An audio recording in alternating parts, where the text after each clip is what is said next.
Salut tout le monde. Il est minuit. Le vent souffle dehors. Vous êtes seul à la maison, les lumières sont éteintes.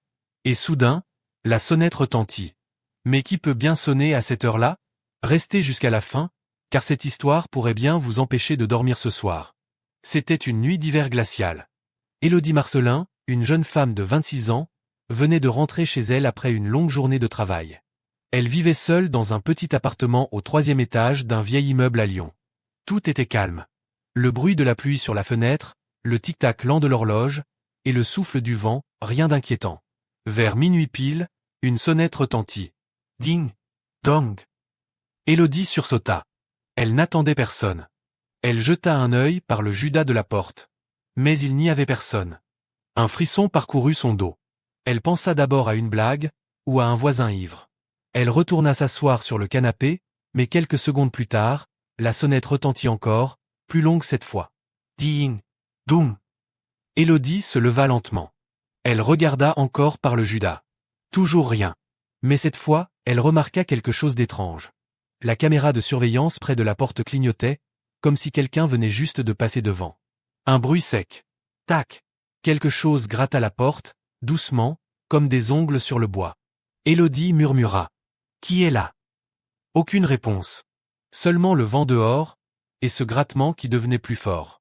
Elle recula, tremblante. Soudain, son téléphone vibra. Un message inconnu venait d'arriver.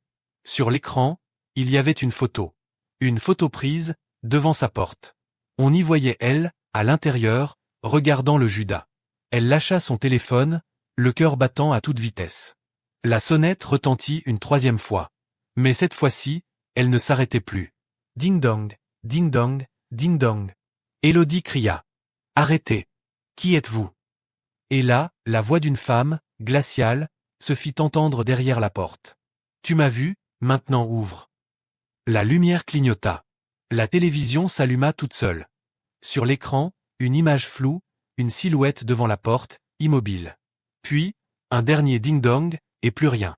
Le lendemain matin, les voisins trouvèrent la porte d'Élodie grande ouverte. Son téléphone était par terre, l'écran brisé. Mais d'Élodie, aucune trace. Seule la caméra de sécurité avait enregistré un dernier son avant de s'éteindre. Une voix murmurant. Merci d'avoir ouvert.